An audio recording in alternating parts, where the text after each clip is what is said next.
Bapak Ibu jemaat Tuhan yang terkasih, Shalom. Sekali lagi Shalom.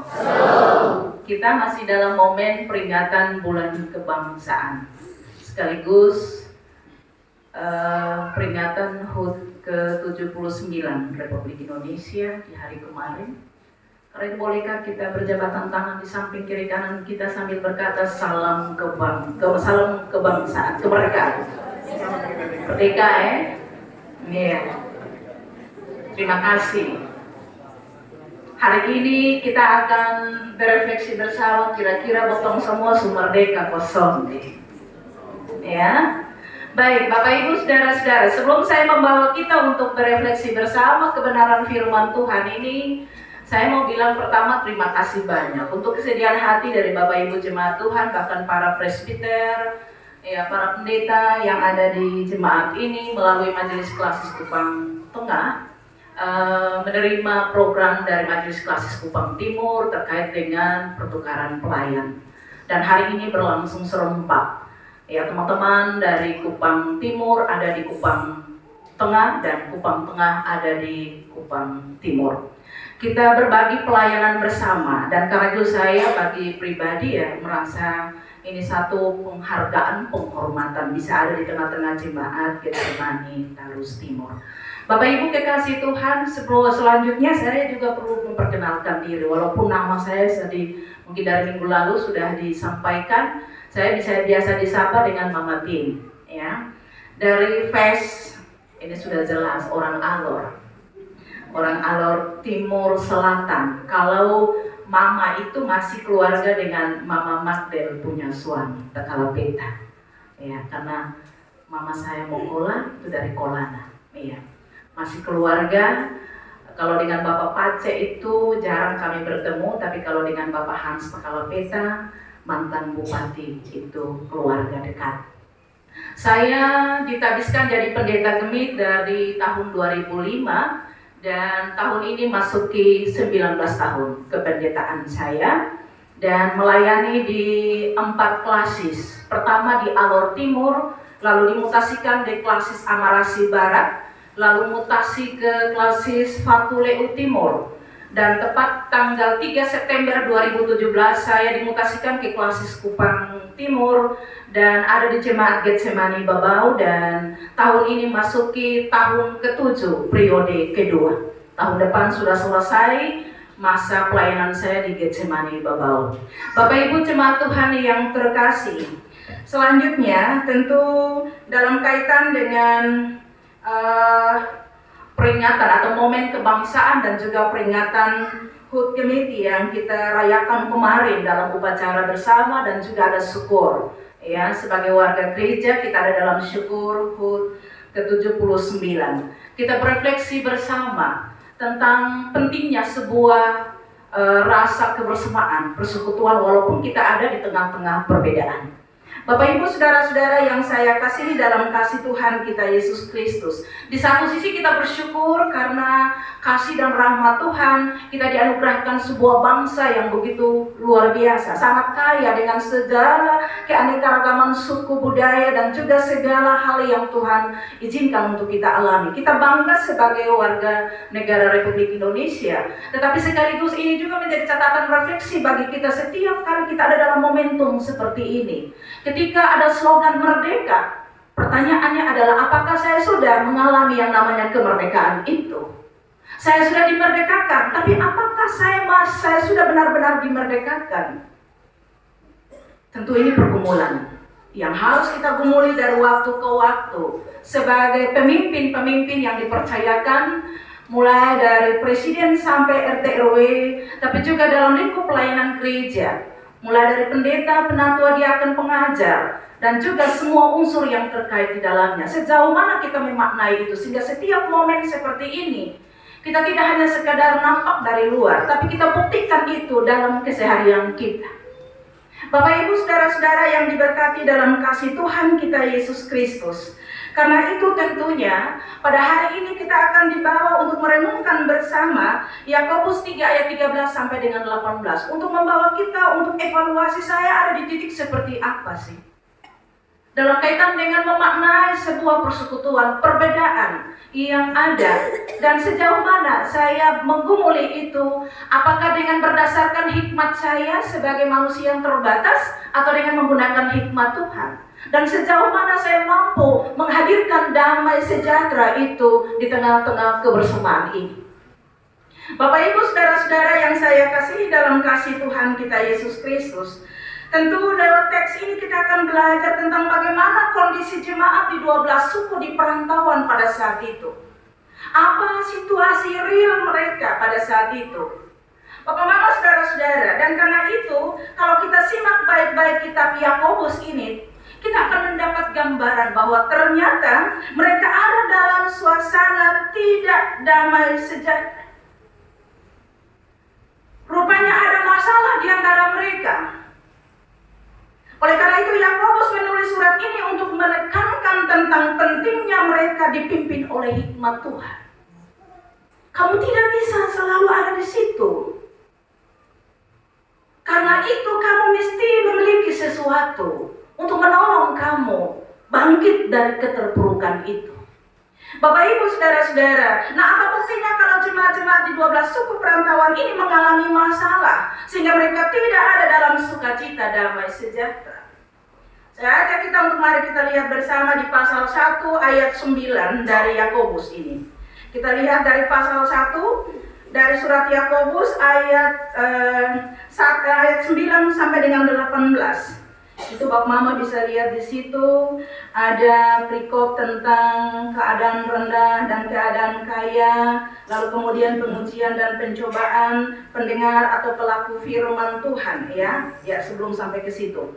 Bapak Mama saudara-saudara, di bagian ini mau memberi gambaran kepada kita bahwa rupanya ada pengelompokan, ya. Ada pengelompokan atau ada pemilahan di antara satu dengan yang lain.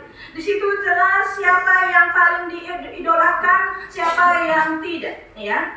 Siapa yang ada di posisi teratas, siapa yang ada di posisi terbawah. Siapa yang paling kudus, siapa yang tidak kudus. Siapa yang paling benar, siapa yang tidak benar.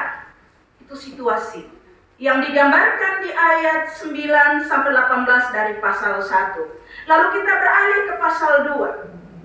Ayat 14 sampai dengan 26. Di sana nampak ada orang yang kelihatan, menggambarkan tentang ada orang yang kelihatan beriman sekali. Dia rajin berdoa, dia rajin pegang Alkitab. Dia rajin untuk ikut dalam berbagai kegiatan-kegiatan gereja, sehingga di satu sisi membuat dia itu mengalami kekudusan di dalam Tuhan, tetapi dalam kenyataan perilakunya tidak sesuai dengan apa yang dia tunjukkan.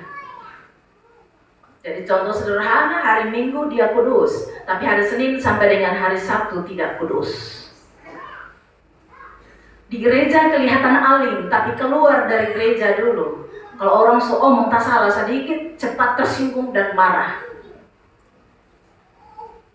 Ini gambaran situasi yang dialami oleh 12 suku yang ada di perantauan. Hal-hal seperti inilah yang terjadi dan dialami oleh jemaat-jemaat di 12 suku perantauan. Sehingga tidak ada sukacita damai sejahtera. Dong pergi gereja, dong berdoa, dong ngomong tentang firman. Tetapi pulang yang ada hanyalah keributan, pertengkaran, percekcokan. Tidak ada damai sejahtera.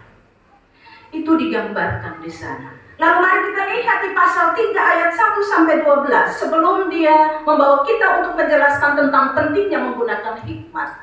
Di ayat 1 sampai dengan 12 dari pasal 3 itu di sana menggambarkan tentang perselisihan yang terjadi sampai pada ada ucapan yang begitu kasar. Mereka menggunakan kata-kata yang begitu tidak sepantasnya mereka sampaikan. Kata-kata yang kotor, kata-kata yang kasar, sehingga menambah percekcokan, menambah tidak ada sukacita damai sejahtera. Mulut selalu omong kata-kata yang sonde bagus. Padahal itu mulut juga pakai untuk memuji Tuhan. Mulut itu juga pakai omong tentang firman Tuhan. Tetapi mulut yang sama pakai untuk mencemooh, menyakiti satu dengan yang lain. Bapak Ibu Saudara-saudara, dengan melihat situasi persekutuan jemaat seperti ini, maka Yakobus masuk dalam suratnya di ayat 13-18 dari pasal 3. Dia mau menegaskan, dia mau menyarankan tentang bagaimana cara agar persekutuan jemaat yang ada di 12 suku perantauan itu penuh dengan damai sejahtera. Yakobus dia benar-benar ada dalam pergumulan ini. Saya tidak ingin jemaat ada dalam situasi ini. Karena itu saya mesti menyarankan apa yang harus mereka lakukan. Karena tentu tidak mudah hidup dalam sebuah kepelbagaian dengan keragaman, dengan perbedaan. Sudah pasti mereka akan dalam situasi itu. Tapi kira-kira apa yang saya mau sarankan kepada mereka supaya mereka tidak ada dalam situasi itu. Karena itu kita akan berefleksi bersama tentang bagaimana sesungguhnya hidup dalam damai sejahtera di tengah-tengah persekutuan mereka, baik itu dalam persekutuan sesama mereka, tapi juga dalam relasi dengan sesama, dalam komunitas orang-orang yang mereka datangi atau yang mereka tinggali bersama. Bapak Ibu Saudara-saudara, mari kita lihat. Kita lihat di ayat 14 dan juga 16 bacaan kita. Saya ajak kita untuk lihat bersama di ayat 13, 14 dan ayat 16. Jika kamu menaruh perasaan iri hati dan kamu mementingkan diri sendiri, janganlah kamu memegahkan diri dan janganlah berdusta melawan kebenaran. Lalu kita lompat di ayat 16. Sebab di mana ada iri hati dan mementingkan diri sendiri, di situ ada kekacauan dan segala macam perbuatan jahat. Bapak Ibu jemaat Tuhan yang terkasih, dari ayat ini hendak menjelaskan bahwa akar masalah dari tidak adanya sukacita, tidak ada damai sejahtera adalah iri hati. Itu yang pertama. Iri hati. Apa mama iri hati ini saya coba cek dalam teks aslinya itu selon. Selon ini dia lebih dimaknai dengan cemburu. Tapi cemburu di sini bukan cemburu positif, cemburu negatif. Kalau cemburu positif itu kita ingat dalam kitab Keluaran ketika Allah bersabda kepada bangsa Israel ketika mereka menyembah para Baal atau para dewa. Tuhan bilang, aku ini cemburu, Allah yang cemburu, karena kamu adalah milik. Tapi yang mau digambarkan di sini terkait dengan iri hati, ini soal perasaan emosi, ya, perasaan emosi yang timbul ketika seseorang tidak memiliki keunggulan, ya, baik dalam prestasi maupun dalam kekuasaan-kekuasaan tertentu, maka biasanya dia akan iri hati. Bapak Mama, saudara-saudara, contoh, sesuatu yang sebenarnya bukan hak dan milik saya, tapi saya ingin untuk memiliki barang itu. Itu iri hati. Atau saya mau mendapatkan penghormatan dari suatu keberhasilan yang bukan hasil perjuangan saya, tapi saya ingin untuk mendapatkan kehormatan dari hal itu. Itu contoh, gambaran tentang orang yang iri hati. Bapak Mama, saudara-saudara, nah akibat dari iri hati adalah akan ada pementingan diri sendiri. Yang dia pikir hanya dia punya diri. Dia selalu pikir orang lain mau seperti apa, orang lain perasaan seperti apa. Dia selalu pikir yang penting beta, dan terus beta. Bapak Ibu saudara-saudara yang saya kasihi dalam kasih Tuhan, nah dengan situasi ini, kalau ini yang dipelihara dalam kehidupan berjemaat dan juga dalam kehidupan berbangsa, maka sudah pasti dia akan merusak persekutuan. Akan ada yang tersakiti, akan ada luka batin. Dan biasanya Bapak Ibu, sebuah peristiwa yang besar terjadi, itu berawal dari luka batin yang dipendam dalam kurun waktu yang cukup panjang. Salah satu yang menjadi pergumulan kami di minggu lalu, pernikahan berakhir dengan pengeroyokan dan harus menghilangkan nyawa. Itu di Getsemani, Bapak. Setelah ditelusuri, itu karena ada dendam, sakit hati yang dipendam di kalangan anak-anak muda, tersinggung dengan satu pembahasan, dia simpan itu, pas momen pesta dia masuk.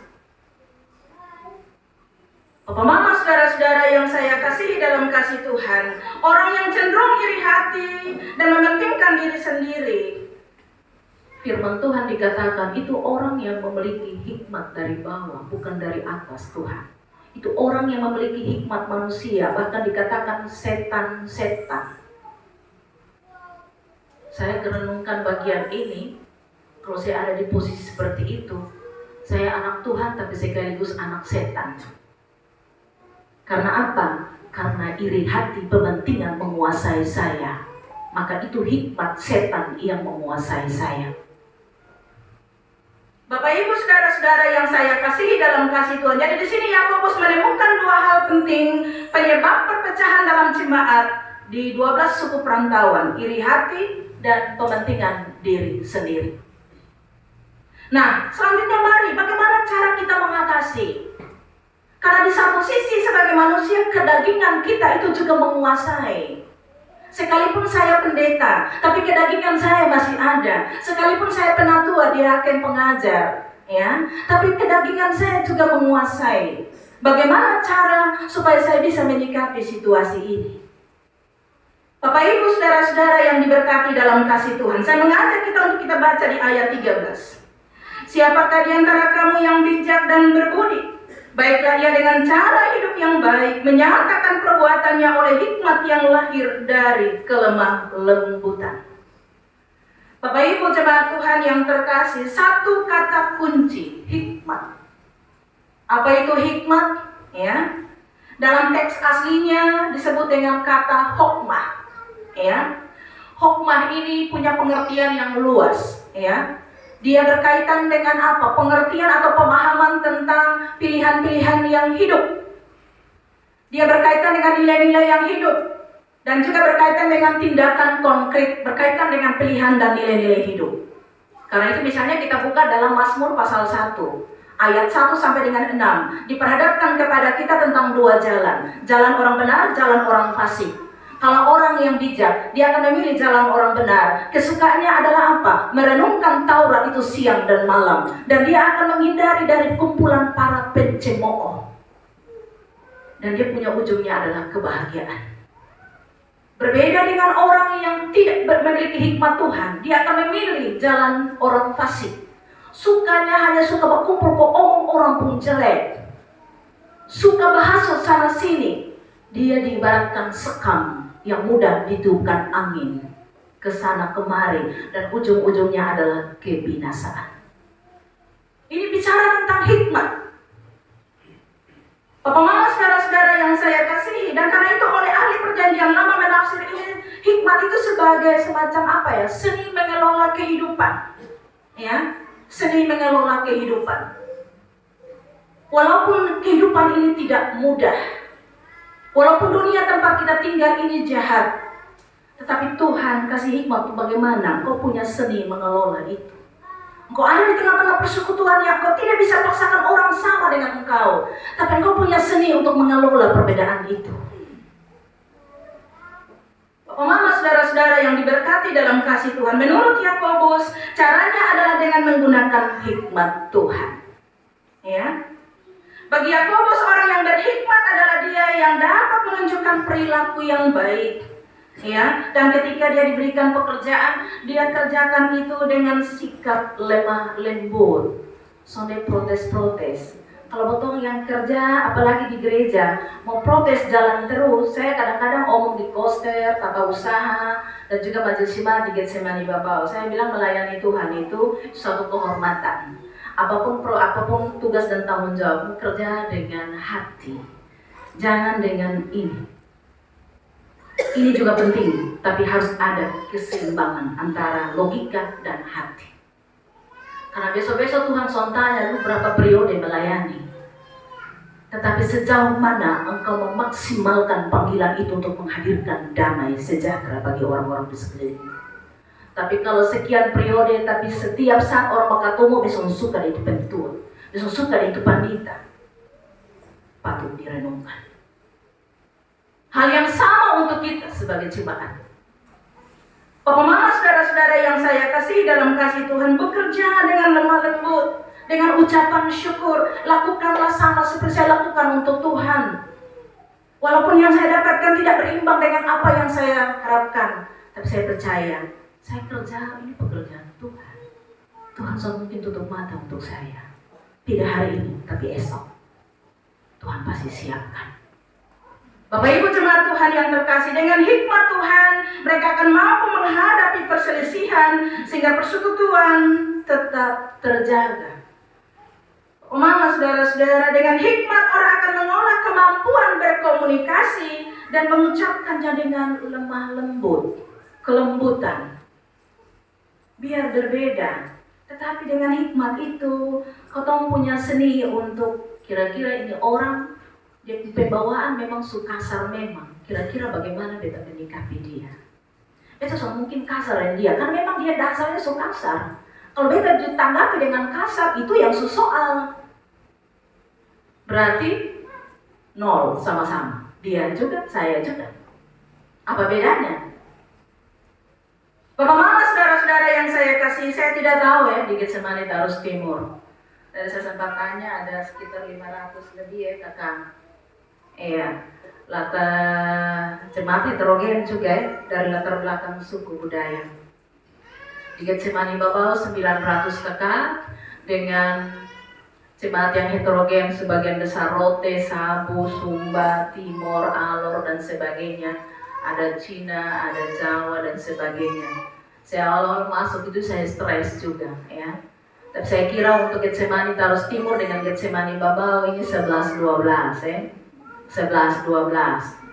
Bapak Mama, saudara-saudara, saya tidak tahu kira-kira dalam persidangan jemaat, persidangan majelis jemaat, rapat-rapat karena aman-aman sako, masih ada yang suka tunjuk-tunjuk pendeta, atau masih ada yang tunjuk-tunjuk sesama, lalu dia pun omong nada itu naik paling tinggi, masih ada kosong deh.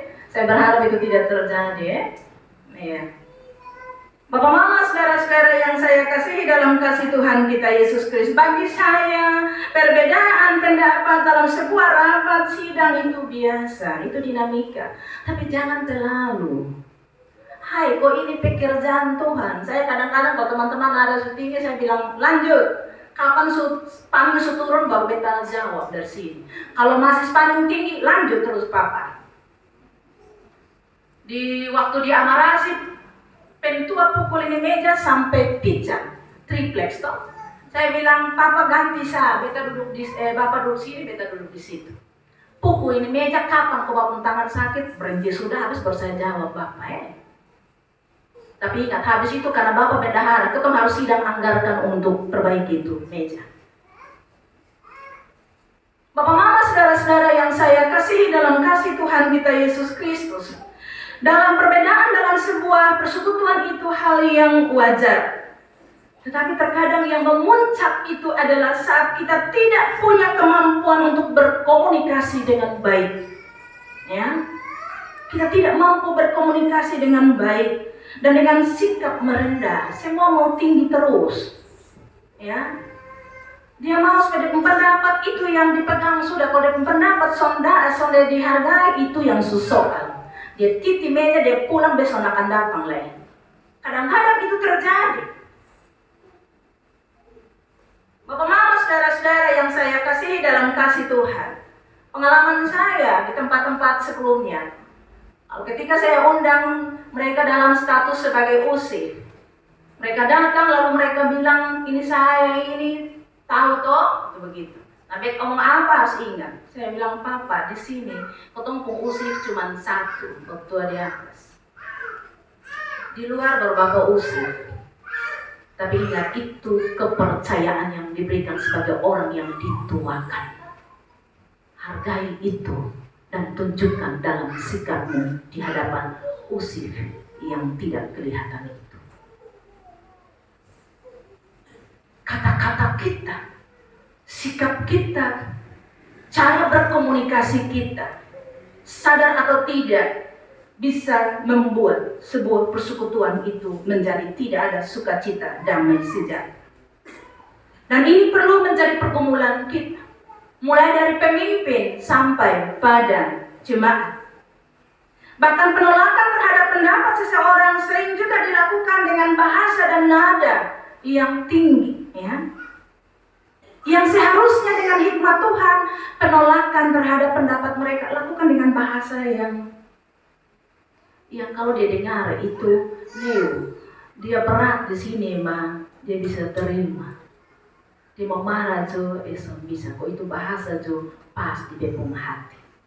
Tapi kalau kotong kasih bahasa yang istilah tembus di dia pun dada, itu justru soal biar lu pandita, lu tur keluar, itu bisa terjadi. Jadi pentingnya komunikasi, seni mengelola perbedaan dalam sebuah komunitas, dalam sebuah persekutuan. Dengan sikap rendah, dengan sikap lemah lembut, maka kita akan pulang dengan sukacita, damai, sejahtera. Kalau mau tegur orang karena dia punya kesalahan, seorang yang berhikmat, dia akan menegur tanpa menjadikan orang itu menjadi musuh. Dia akan terima, tapi dia tetap menjadi sahabat. Ya, itu orang yang berhikmat. Jadi dia kasih ingat, tapi dia tetap rangkul orang itu. Bapak pun maksud begini, mama pun maksud begini, tapi ingat, potong di sini omong banyak orang, bukan hanya semata untuk bapak pun pikiran. Kita omong semua ini kira-kira sesuai dengan Tuhan pun mau, kosong deh. Tapi kalau tiba-tiba, betson pedingnya, betson bukan yang bapak pun pendapat, itu dia pun harga diri, sakit. Ini hal-hal yang sederhana, tapi sangat menolong kita. Selanjutnya kita baca di ayat 17. Ayat 17 dikatakan, tetapi hikmat yang dari atas adalah pertama-tama murni, selanjutnya pendamai, peramah, penurut, penuh belas kasih, dan buah-buah yang baik, tidak memihak dan tidak munafik. Bapak Ibu jemaat Tuhan, kalau kita baca ayat ini, maka saya minta kita garis bawahi kata pendamai, dan juga ada beberapa hal yang disampaikan. Ini akan membawa kita untuk ingat apa yang ditekankan Paulus kepada jemaat di Galatia 5 ayat 22 sampai dengan 23. Itu ada disebutkan buah roh, ya. Kalau masih ingat lagu sekolah minggu, kasih, sukacita, damai, sejahtera, kesabaran, kemurahan, kebaikan, apalagi kesetiaan dan kelemah lembutan dan penguasaan diri. Jadi apa yang mau ditekankan di sini ada kaitan dengan Galatia 5 ayat 22 sampai dengan 23. Dengan demikian maka ciri orang yang berhikmat adalah selain hal-hal yang tadi, tapi secara khusus di ayat 17, pembawa damai. Bapak mama, saudara-saudara yang saya kasihi, dan saya hendak menekankan bahwa pembawa damai itu, Bapak mama, itu tidak bisa diadakan oleh manusia sekalipun dia pendeta. Dia pun karunia mau seperti apa, dia tidak bisa mengadakan yang namanya pembawa damai. Kenapa saya katakan demikian? Karena pembawa damai itu pemberian Allah yang bersumber dari hikmatnya. Jadi Bapak Mama, kalau ada di antara Bapak Mama, ada di antara teman-teman presbiter yang mampu untuk menjaga dan menghadirkan damai sejahtera di tengah-tengah persekutuan yang berselisih, Bapak Mama orang luar biasa. Bapak Mama orang spesial. Karena itu bukan dibuat oleh Bapak Mama, tapi itu pemberian Tuhan. Karena kita manusia ini terbatas, Bapak Mama. Tapi kalau sampai kita bisa hadir dan membawa damai di tengah-tengah percekcokan dan perselisihan, Bapak Mama dong orang spesial di mata Tuhan. Bapak Mama, saudara-saudara yang saya kasihi, karena anugerah Tuhan itu, ya, pembawa damai itu adalah anugerah Tuhan. Kita baca misalnya dalam Yohanes 14 ayat 26 sampai 27. Bapak Mama bisa buka di sana. Saya bacakan untuk kita. Damai sejahtera ketika Yesus mau berpisah dengan murid-muridnya, dikatakan, damai sejahtera kutinggalkan bagi kamu, damai sejahtera kuberikan bagi kamu, dan apa yang kuberikan tidak seperti yang diberikan oleh dunia. Jadi seorang pembawa damai itu anugerah Tuhan, bukan hasil buatan dia. Itu hikmat yang Tuhan taruh dalam diri. Jadi banggalah karena engkau tampil sebagai pembawa damai. Tapi kalau sebaliknya, berarti ayat 15-16 menggambarkan itu setan. Kalau kita hadir untuk menjadi pemecah belah, itu hikmat setan, hikmat manusia, hikmat dunia. Bapak Ibu jemaat Tuhan yang terkasih, jadi kalau Bapak Ibu bertemu dengan seseorang yang setiap kali rapat atau sidang-sidang selalu membesarkan hal-hal yang tidak perlu, apalagi ada statement bahwa ia pengacau, itu pengacau itu potong tak usah undang lagi dalam pertemuan. Saya dalam pengalaman majelis saya bilang, mama jangan undang, kalau merapat itu jangan undang satu tuh. Ait nanti datang potong repot, kepala sakit, nanti dia yang omong jalan terus, hal yang tidak perlu dipersoalkan dia omong terus. Saya bilang tidak bisa juga. Kalau kita menghindari diri darinya, siapa yang menolong dia untuk kelak dia juga mampu menjadi pembawa damai? Kalau bukan kita. Hanya bagaimana kita punya hikmat untuk mengelola perbedaan di antara kita dengan dia. Karena itu jangan jauhkan dia dari persekutuan, itu persoalan di hadapan Tuhan. Tuhan mungkin turun langsung lalu bilang, mari bersama damai. Tidak. Tuhan tidak mungkin turun langsung untuk bawa dia untuk mengerti, oh ternyata kemarin itu saya kasar ya. Sekarang saya harus dengan lemah lembut. Kalau tanpa melalui komunikasi yang benar dari kita dengan dia. Seni kita untuk membangun komunikasi itu menentukan.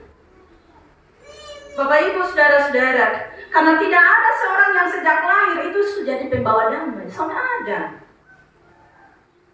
Tapi itu pemberian Tuhan, itu anugerah Tuhan.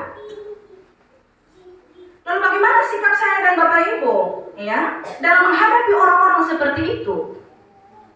Jawabannya, yang saya selalu lakukan, berlutut dan berdoa.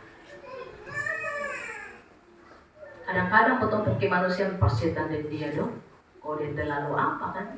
Dia cuma satu orang sah. Tapi bukan itu panggilan kita. Berlutut dan berdoa. Bilang kepada Tuhan, Tuhan dia berharga bagimu. Jangan dibung hati dengan roh. Supaya dia sadar dibung kata-kata itu. Dia sadar dibung tindakan. Dan saya percaya oleh tuntunan kuasamu, dia kelak akan tampil sebagai pembawa damai. Lakukan apa yang harus kita lakukan. Selebihnya biarkan Tuhan bekerja dengan cara dan kuasanya yang ajaib. Karena kita semua dalam proses Tuhan. Tuhan membentuk kita, sehingga pada akhirnya semua kita memiliki karakter Kristus dalam kehidupan ini. Dan kita tampil sebagai orang-orang yang berkemenangan. Sehingga ketika kita menyanyi ku menang bersama Yesus Tuhan, karena kita ada dalam lingkup itu. Seni mengelola kehidupan. Dan itu hanya datang daripada Tuhan.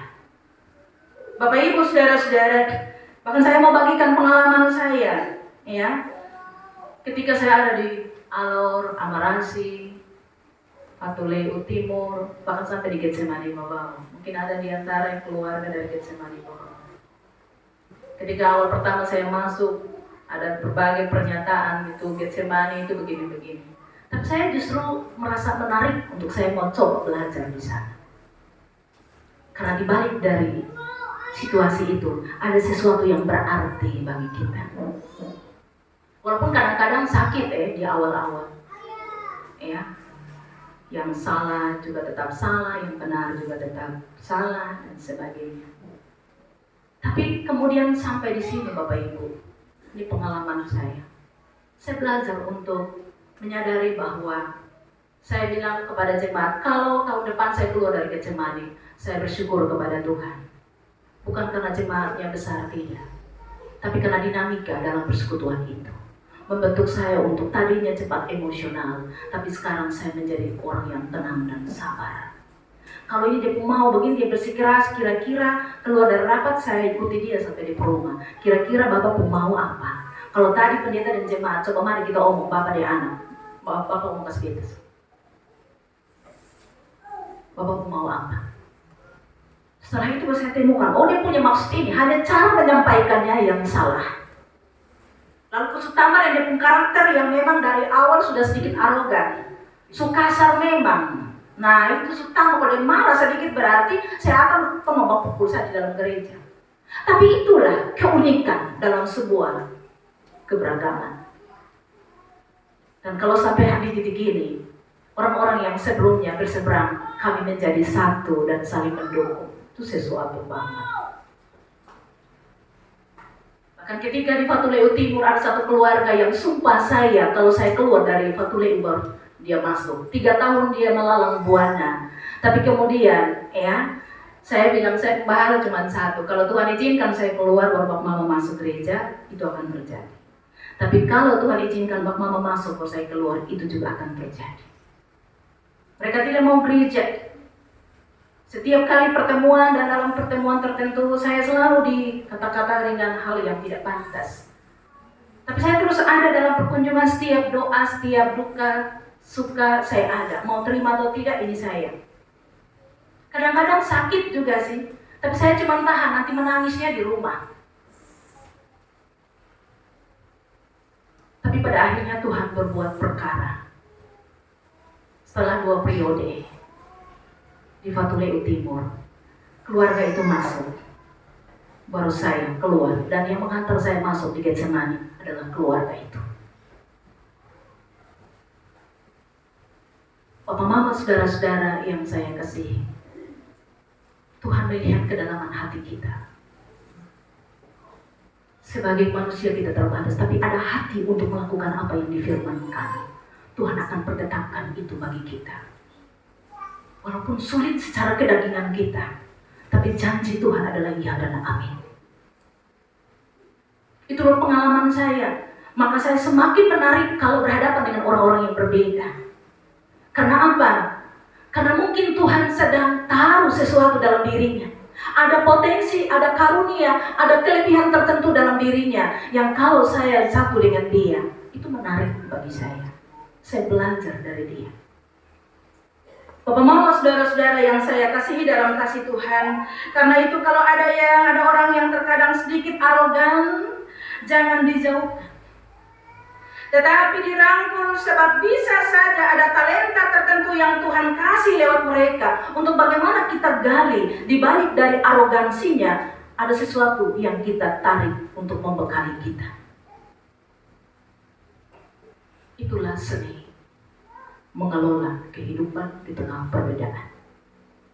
Secara pribadi, saya bersyukur itu untuk Tuhan. Walaupun awal-awal di Alor itu, penatua banting meja, saya juga berdiri mau apa. Itu baru pendeta pertama, emosi. Tapi kemudian saya renungkan, apa bedanya saya dengan dia? Itu setan yang langsung depung hati. Kalau saya juga balas dengan emosi, berarti setan dan setan bakatung. Saya tidak mau lagi itu terjadi, Tuhan. Berikan saya hikmat untuk bagaimana mengelola perbedaan ini. Bapak Ibu jemaat Tuhan yang terkasih, hal yang saya mau bagikan itu.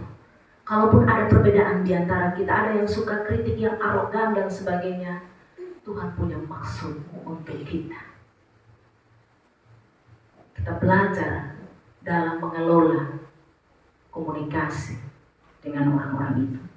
Catatan terakhir, bagaimana supaya Bapak Mama dan saya menjadi pembawa damai?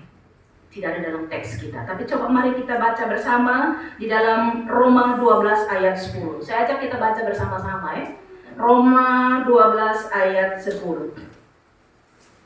Kalau sudah dapat hitungan ketiga kita bacakan bersama ya. Roma 12 ayat 10. Sudah kok?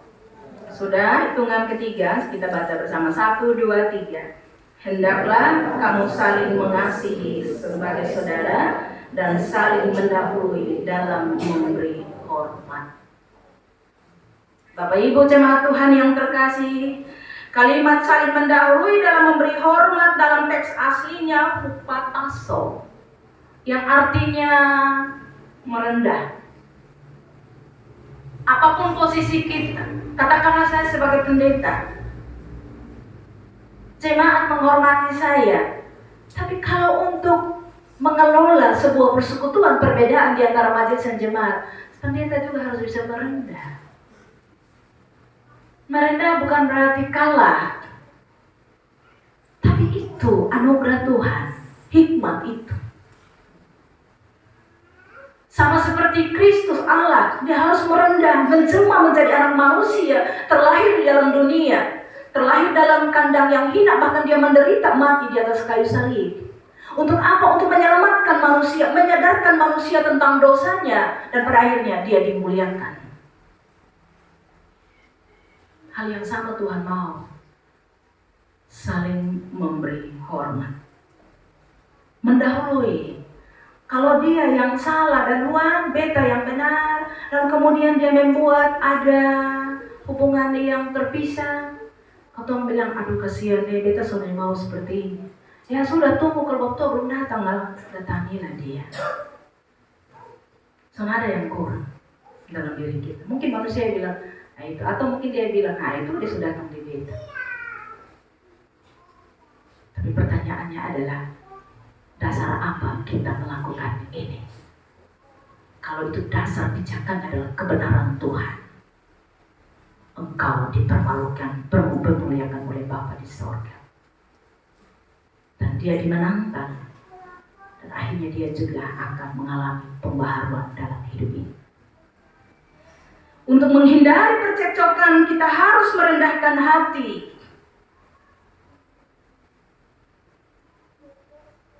Memang kadang-kadang ini yang susah yang kita lakukan. Karena ini omong soal status sosial dan lain sebagainya. Apalagi ini beta status kakak, kita harus sujud ini adik. Nah itu susah. Yang seharusnya adik yang datang, atau seharusnya anak-anak yang datang cari orang tua. Tapi ini kalau orang tua yang mau pergi, ini soal. Oke, di satu sisi dalam relasi budaya, dalam relasi kekeluargaan, tentu kita berharap anak yang datang di papa dan mama, adik yang datang di kakak. Tapi kalau itu yang kita harapkan tidak terjadi, lalu membuat hubungan kita ya tetap ada dalam situasi itu, kita dengan hikmat Tuhan datangi mereka. Walaupun saya orang tua, walaupun saya pendeta. Kadang-kadang majelis jemaat bilang, mama gue satu keluarga, saya belum terlalu apa Jo. Oh emang pun jemaat ada banyak-banyak. Dan bilang ingat, itu pikiran kita manusia. Tapi Tuhan Yesus ketika dia bawa domba-domba dong pulang, lalu dia hitung ada 99, kurang 1, dia pulang dan dia bawa itu domba untuk bawa kembali. Dia tanya itu domba itu tersesat karena apa? Lakukan perintahnya. Ketika Bapak melakukan itu sesuatu banget. Itu hikmat yang Tuhan berikan. Bapak Ibu jemaat Tuhan yang terkasih, karena itu ketika dalam menghadapi konflik, cobalah untuk juga menunduk. Pengalaman saya dalam rapat-rapat, kalau ini jemaat dong sudah ribut, kok tunjuk-tunjuk, atau majelis jemaat tunjuk-tunjuk, ini pendeta dong. Kita ambil air, kok doa ambil sedikit, tondok. Dalam posisi tondok itu saya hanya disangkat hati Tuhan. Bantu saya untuk bisa bersabar. Buat saya tenang untuk bisa hadapi. Tunduklah sejenak. Angkat hati dengan Tuhan. Atur baik-baik itu kata-kata. Supaya jangan dengan emosi. Ujung-ujung kalau dia beromong dari sana, botong langsung sambar. Itu botong pengkata 11-12. Tapi kalau coba menunduk dan minta hikmat Tuhan, pikir kata-kata yang bisa membangun dia dan menyadarkan dia, sekaligus dia tidak menjadi musuh bagi kita. Saya percaya Bapak Mama, ketika kita dalam posisi menunduk, Tuhan sedang bekerja untuk kita. Saat kita menunduk, Tuhan sedang menguasai emosi kita sebelum kita tampil untuk berbicara. Berapa banyak di antara Bapak Ibu dan saya yang melakukan hal ini dalam persekutuan kemajelisan, dalam persekutuan jemaat, dalam persekutuan sebagai warga masyarakat, pemerintah terhadap masyarakat, dalam persekutuan keluarga. Sejauh mana kita memaknai semua ini? Ataukah kita menjadi orang yang suka potong pembicaraan orang dengan emosional tanpa sadari kita sedang menyakiti orang itu? Bapak Ibu, saudara-saudara yang saya kasihi dalam kasih Tuhan kita Yesus Kristus, bagi kita yang selalu menghidupi firman ini dalam hidupnya, mari kita terus minta hikmat Tuhan. Setiap momen, setiap kesempatan, angkat hati, Tuhan kasih hikmat. Saya akan berhadapan dengan situasi ini. Saya tidak tahu orang yang saya hadapi seperti apa, tapi taruh saya hikmat supaya apa yang saya katakan itu dapat diterima dan membuat kami ada dalam sukacita damai sejahtera. Pertahankan itu dan lakukan itu.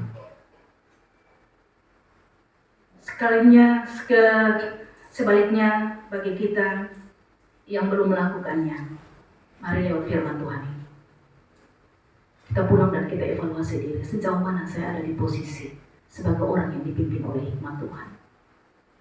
Ataukah saya ada dalam posisi atau kelompok orang yang dipimpin oleh hikmat dari bawah, hikmat manusia, hikmat dunia, atau hikmat setan?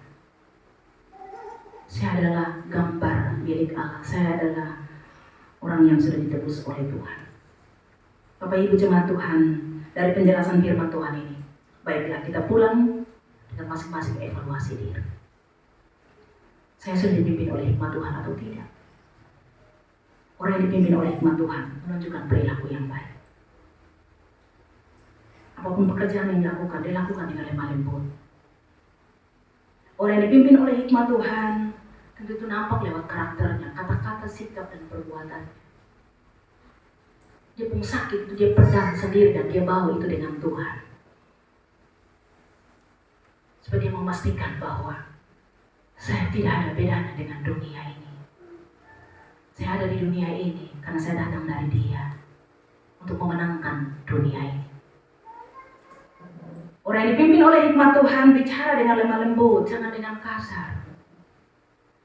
Kalau ada orang Kristen yang kata-kata itu kasar, suka memaki jalan terus itu, itu patut dipertanyakan. Apalagi kalau orang tua yang sudah lakukan itu, apalagi dia pun anak-anak dong semua.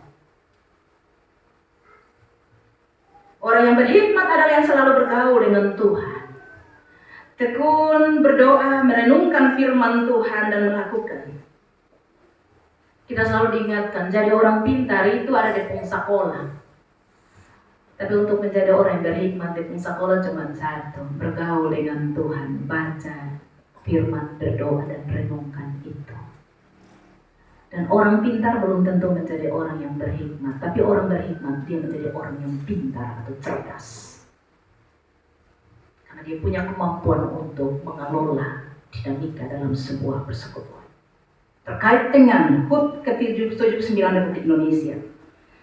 Ketika kita berikrar dengan slogan merdeka, kita lakukan itu dari awal kebaktian minggu pertama sampai dengan nanti akhir minggu depan. Kita diingatkan bahwa merdeka terkait dengan sikap dan kualitas hidup yang mengutamakan hikmat Tuhan baik oleh para pemimpin maupun masyarakat atau umat. Karena itu dengan memohon hikmat Tuhan, mari kita bergandengan tangan untuk berkumpul bersama, bersinergi dan juga berkolaborasi untuk menuntaskan berbagai macam polemik yang kita alami dalam persekutuan gereja, tapi juga dalam persekutuan berbangsa, bermasyarakat. Kita harus berhadapan dengan kemiskinan ekstrim yang sementara mengglobal ini karena dampak dari badai El Nino, kekeringan. Kita minta hikmat untuk kita bergandengan tangan menyikapi situasi itu daripada kita mempersoalkan hal yang tidak penting kita persoalkan. Mari kita bergandengan tangan untuk tuntaskan rawan pangan. Di Fatule di Kupang Timur ada pencurian, beberapa kali itu menangkap pencurian. Itu karena apa? Ujung-ujungnya soal ekonomi. Karena keadaan ekonomi orang dibutakan, sehingga melakukan hal-hal yang tidak berkenan. Mari kita bergandengan tangan untuk menghadapi masalah-masalah sosial kemasyarakatan. Bergumul untuk bagaimana melihat dinamika dalam sebuah persekutuan ini. Jemaat yang heterogen. Bagaimana kita memahami relasi yang terbangun di tengah-tengah jemaat yang heterogen. Semua itu hanya terjadi dengan hikmat Tuhan. Sehingga slogan merdeka dan juga orang yang sudah dimerdekakan dari dosa, tetap kita pertahankan itu. Dan kita terus evaluasi dari waktu ke waktu dengan hikmat dari Tuhan. Salam Dirgahayu ke-79 untuk kita semua. Dan selanjutnya, mari kita menjalani hidup kita sebagai orang-orang yang merdeka dengan hikmat yang datang dari Tuhan. Tuhan memberkati kita dengan firman-Nya. Amin.